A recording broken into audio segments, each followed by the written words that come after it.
अरे पगला, अरे बेलूरा, अरे बेवकूफ, अरे गंजा, तू ना सुधरबे रे। हम सोचने तू सुधर जीबे। तू तो एगो चीज तो साबित कर देले कि कुकुर के पोछ में कतनो देसी घी लगा दो टेढ़ के टेढ़े रही। और तू का कहलवे कि लखनऊ आवे के? अरे पगला, हम लखनऊ बानी रे। तू हमारे को बाल कहीं के भी रोआ भी उखाड़ के दिखा दे और तू जहाँ बोलबे जौन तरीका से बोलबे ओजा हम आई।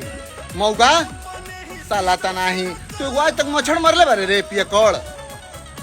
तोरा के हमें खुला चैलेंज दे तनी कि तोरा सामने हम हाथ बांध के रखम, तो हमरा के 10 फाइट मरी है, ठीक बा? तोरा में हम ताकत देख लेतनी और हम तोरा के खाली एक झापड़ मारम और तो ना है गलिया हेने से उन्हें बिगा गेल न तो हम दीपक राजपूत ना। साला मौगा तनाही। अब मेहरारू के गुनी कहाँ से सिखले बारे? हाँ तू मेहरारू तो हवे, ये तो कन्फर्म बा। है अपना वीडियो पे तू अपन चैनल से हमार नंबर डलवैला हवे, उसे हमार का हो जी रे? कुल हमार चाहे वाला 1200 हमार भाई 1200। हम कुली भाई उनसे बोले चाहत नहीं कि बढ़िया से रेला जा, कि बढ़िया से जवाब दो जा, कहीं लत खोर बा, ये ऐसे ना सुधरी। और तो हमारे गांव के नाम ले तेरे गहमर के बारे में तोरा के एगो बात बता दे चाहत नहीं कि लखनऊ में जितना तोर जिला के आदमी ना हो उतना तो हमारा गांव के आदमी बारन। एजा गहमर कुंज के नाम से हमारा गांव फेमस बा।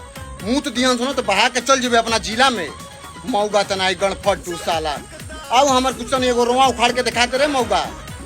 साला तना 12 मैसन मार के हक देबे हो जे।